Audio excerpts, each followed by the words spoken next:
on up here, Mickey. Yeah. All right, we want to talk about snow removal. Are you guys ready to go? Okay. Want to start out by just with a hearty thank you to our city street crews for working tirelessly now around the clock on several occasions during this frigid January and February.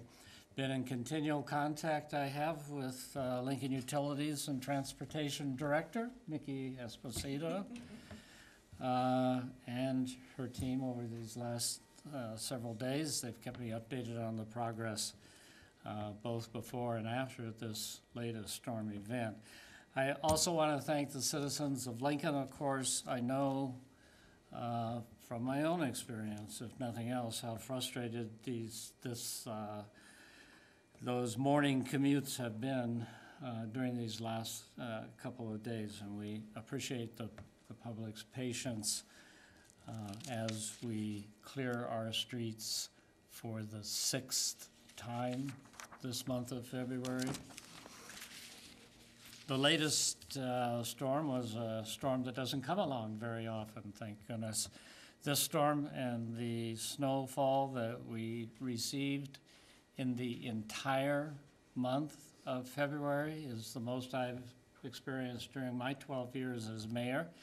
And I understand that this is the most snow that Lincoln has seen in the month of February ever, or at least since we've been recording such things. As the LTU folks will explain, Mother Nature hit Lincoln especially hard this last weekend. She pushed our snow removal team to the limit despite our best efforts to prepare and respond, and that's what we want to talk about this afternoon. I'll also ask Mickey and her team to outline our plans for the next several days as we continue clearing the streets. Each agency responsible for roads has different challenges and different tools available to them to meet those challenges, of course. Although I've not been able to speak with Mayor Stothard, I understand Omaha is also dealing with ice-packed streets and slower commute times. In a city the size of Lincoln, snow removal presents unique challenges. We simply do not have the option of closing down the streets to clear snow, which is what the Nebraska Transportation Department is able to do to quickly clear the interstate, for example. Instead, our plows have to work around cars in the parked streets and drivers trying to get where they need to go immediately after storm events, and maybe even during storm events. But that's just the reality of city snow removal. After this latest storm, at this point, all 2,900 lane miles of arterial and residential streets have been plowed at least once.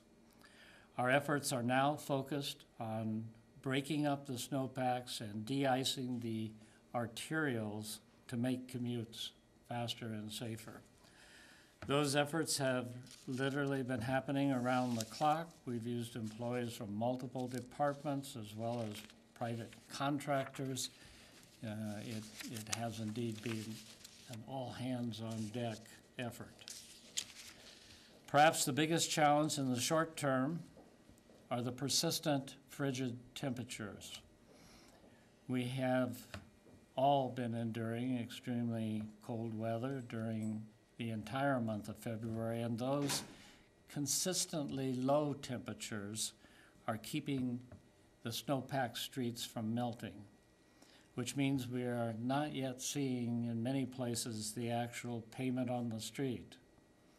The experts behind me will tell you more about those challenges and what we're doing to make progress on those challenges. Before I turn it over to Mickey and her team, I want to talk a little bit about what we as a community may want to do to better prepare for future snow events like this one. When I asked Mickey's team that question, there was one response: equipment.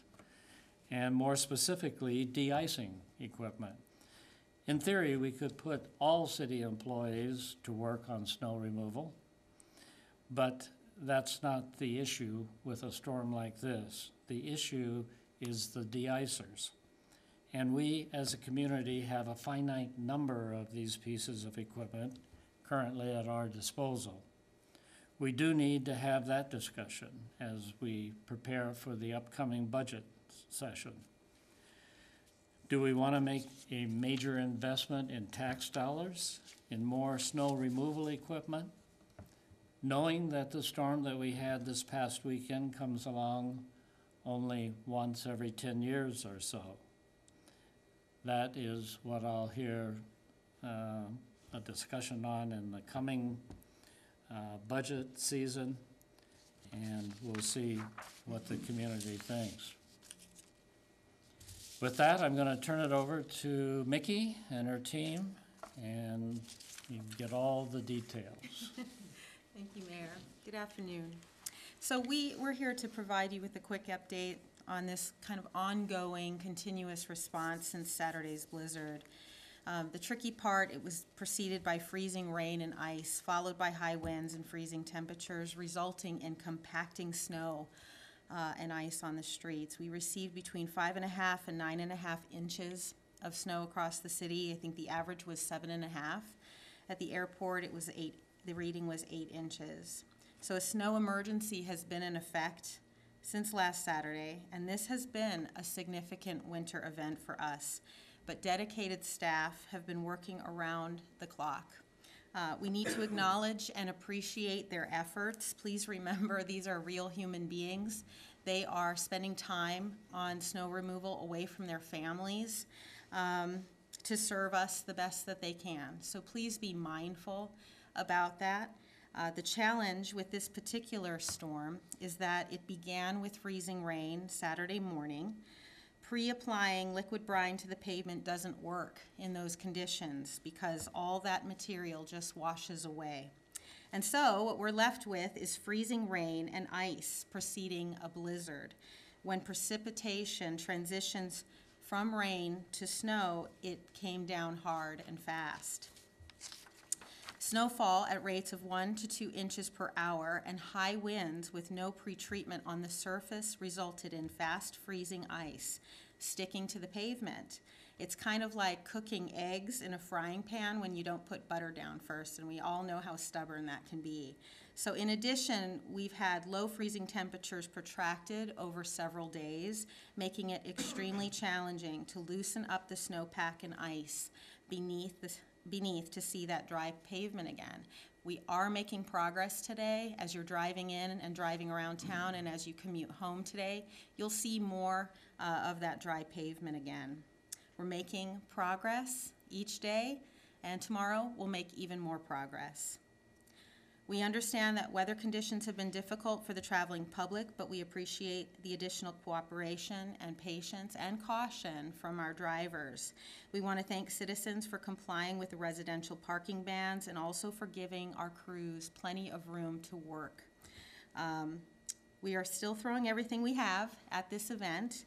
Routes are being continually staffed, and currently we have 90 city and contractor units out, continuing the plowing and material spreading operation that began 72 hours ago. A residential parking ban is still in effect. We are working on the odd sides of the residential streets, so please do not park on the odd sides of those streets. We'll clean up any missed areas in those residential areas over the next few days. Also, a snow removal district ban, parking ban, is in effect. It's actually will be in effect for the next 3 nights, so we want to give people a heads up. This ban will be in effect from midnight tonight until 8 a.m. Friday morning in the city's 8 snow removal districts. This is downtown, Havelock, and College View. This is so we can plow snow into windrows, load it into trucks, and haul it out of there, out of those areas overnight. To assist downtown residents during snow removal district parking bans, free overnight parking is actually available at Center Park Garage from 10 p.m. to 7 a.m. on those evenings. And over the next several days, we'll just continue to clean up these areas, address service requests, and begin prepping for the next event, which is, it looks like it's coming late Friday overnight and Saturday. So I want to just push the snow.lincoln.ne.gov website for any information that you might need. If you have service requests that you want to get to the city, you can use an app called Uplink to make those service requests, or you can call our snow center at 402-441-7644. And then again, I just want to give a quick reminder about the Snow Angels program. You can find more information at snow.lincoln.ne.gov. That's if you want to volunteer to help someone in need to remove snow from their sidewalk, or perhaps if you need help in removing snow from your sidewalk. Tim Byrne, our maintenance operations manager, as well as Lonnie Berklin, our assistant director of transportation, is here to answer any questions you have. We've had readers wonder whether you plow with the blade all the way down to the surface to break up the ice, like they do in the county.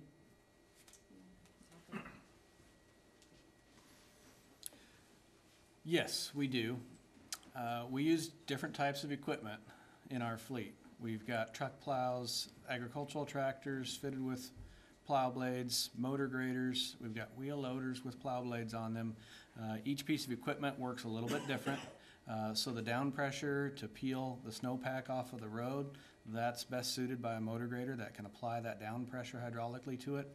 We do utilize those as well. We don't have as many of them as the county does, just by a matter of work. They maintain a lot more gravel. And what's the status of the snow removal budget? Do you want me to answer that, or do you want to take it? At the beginning of the month, we were about 2.6 expended on an annual $4 million budget. Since that time, we've still been tallying up costs from previous events as well as this event yet, so it takes a little while for those costs to come in. We do utilize a lot of contractors as well, so time we get those invoices in and tallied up, there's usually about can be a 6-week lag and for us to roll up those What costs. happens if you run out? Do you have a reserve, or do you have other sources? So we don't have a reserve, however, we do keep track of any expenditure over the budget amount. And we go into the red in a little bit. There will not be any pause in levels of service. We'll just continue to draw down on that account. And then we will bring that to Mayor's office and the finance department to discuss about how to fill the gap. But Would we likely to use contingency funds? yeah, yeah. So there's always a solution, and we won't have any lapse in service. That's important for people to know. Mayor, how long was your commute yesterday? And how long is it normally?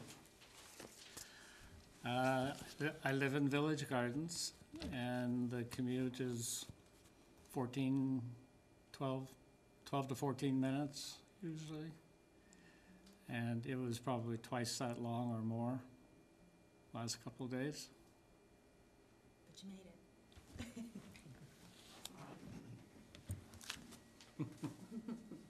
We've seen multiple problem areas, and obviously you guys as crews are out working hard on these streets, but 10th and Arapahoe, for example, we've seen semi after semi after semi getting stuck there. And this morning it was backed up along Highway 2 to past 56. Is there anything that you guys can do to prevent that? Because we saw it yesterday and we're seeing it again today. The hill there, when you go northbound, that's one of our hot spots. Hills are always a hot spot. We worked on that continuously yesterday. We visited it multiple times last night to try to de-ice it as much as we could. Yes, and this morning we had additional backup there. It's compounded by Highway 2 being a major corridor through the city, so a slowdown there expands very quickly. We did deploy some units to that as soon as that occurred. We were able to use some liquid de-icer, some of our brine on that, which got through the ice pack very quickly and was able to get traffic moving once again. Is it, I know you guys threw some salt down in the sand yesterday. Was it just a matter of it's so cold that wasn't work, that didn't work, that we saw it again today? Correct. When we got, I think the low down last night got down to 1 or 2 degrees, wind chills below 0, 12 below 0. When we get into those temperatures, although we gain ground during the day through some melting processes and cleaning the roads off, any of that residual moisture that's left on that pavement surface will refreeze overnight, giving us another layer of ice in the morning. That's always a problem for any agency during that timeline. Now today, we got that broke up again, so we keep thinning the layer down. So Did not plowing Wednesday make things more difficult over the weekend? it could have compounded. We try to manage our strategy for each event, as well as looking forward to future events to maintain our service levels and our resources. We knew this event was coming in and was going to be a drawn-out event, so we had to strategize what was our best plan for deploying those assets and during that event, as well as subscribing to our budgeted levels of service following the snowfall. Capacity of the crews. Correct. Yes. And looking forward, the next couple of days are going to be nice, but Friday and Saturday, same thing. What is the plan for that? We're going to finish cleaning up from this event while we simultaneously get ready for the next event.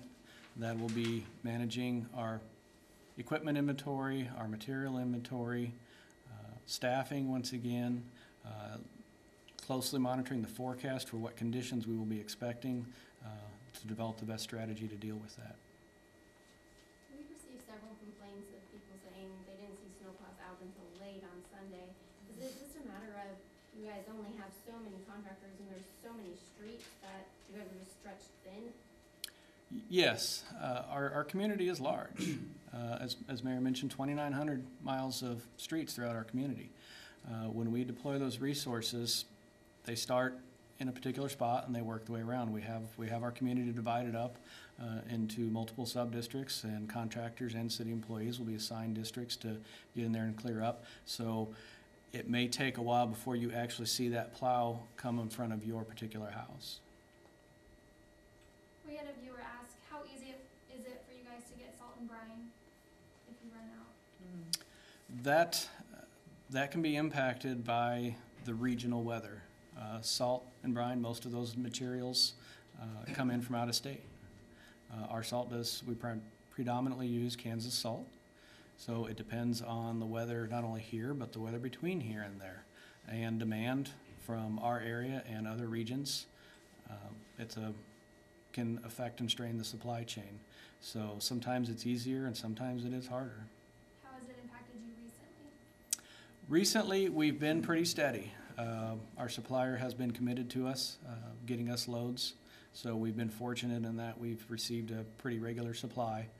Now events like this are certainly taxing that supply once again, but we still have salt and they continue to deliver to us.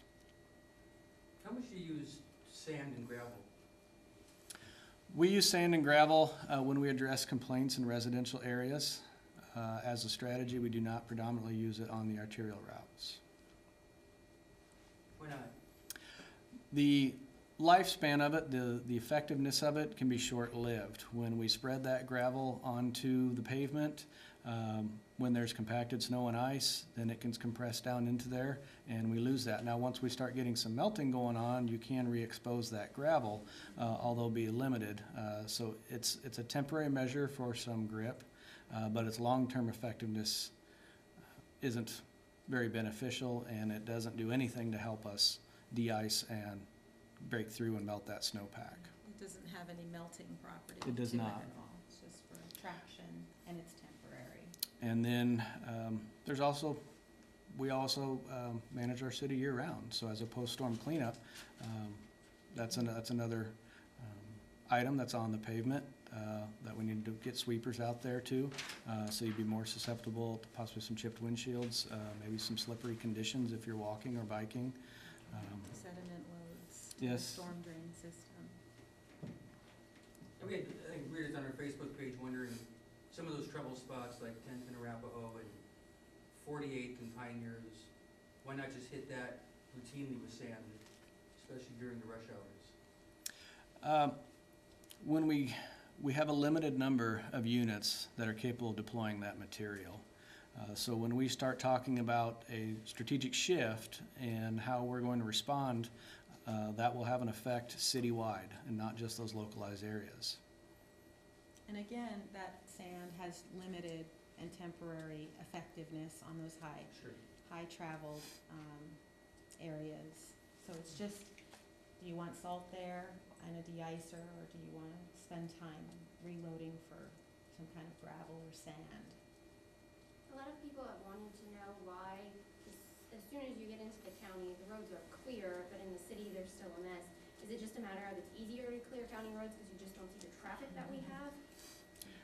There's a long list of factors that go into how fast and how well those streets become clean. While we all fight snow, we all have a little different program and a little different resources at our disposal. And yes, pavement on a two-lane rural section will behave much differently than it does where it might be 6 or 7 lanes wide through a downtown area. The amount of sun it receives, the amount of wind it receives, all factor into that. Traffic. Traffic loading factors into that. The more traffic we get on a street before it's able to be cleared, the more it mechanically compacts that into the pavement. And it's also a matter of resources.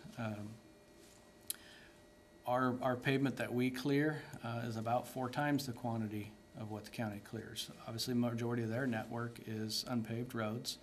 So when they escalate and compound their resources to try to clean the pavement up, you can put more units per lane mile.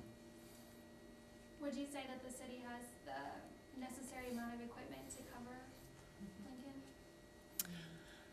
Lincoln? I would say we do. The one thing we always use on every event is to try to mitigate ice and snow compaction, so the de-icers. That's where our fleet could use some help in adding capacity there. We have a lot of snow plows. Snow plows are only great on plowing the snow off, but it's the de-icing measures that we always need to use. Also, as Mayor said, this isn't a typical event. So it would involve a conversation amongst our community to decide what level we want to plan for on a regular basis. The trade-off for having enough for the worst event is that you have equipment sitting around on average then. So it's what the community wants to do. That's the question. Mm-hmm. So what would you say the city has learned from, obviously it's been a long winter, what have you guys learned from this event and how do you plan to apply that moving forward?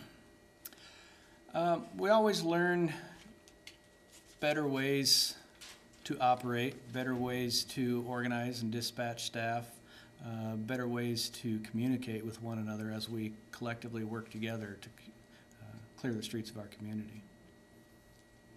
You guys are on the inside of this operation, so you see what the majority of the general public doesn't see. What do you want them to know about these operations?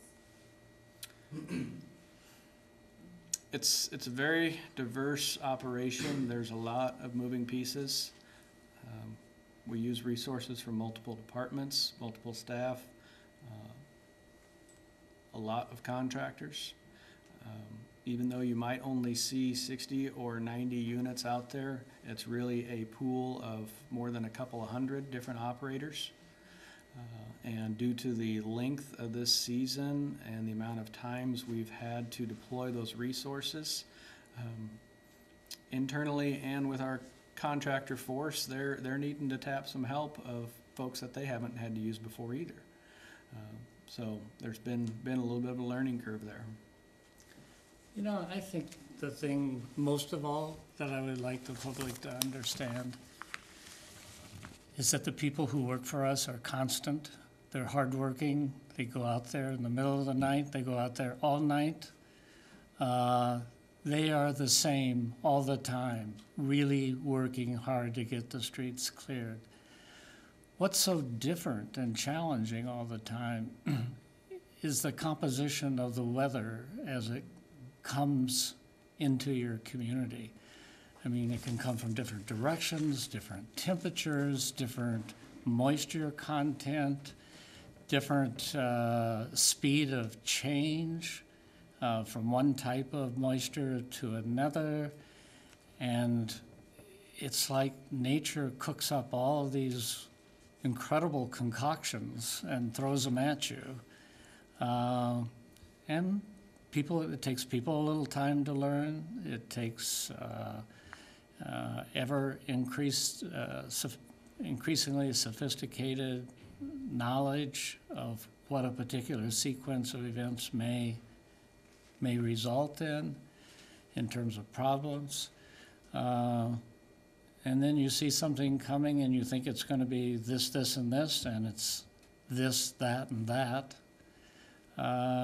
It's the unpredictability of Mother Nature compared to the constancy of our workforce, who are really awesome people, believe me. Does the city foresee any problems with the parking ban, considering that girls' state basketball is happening this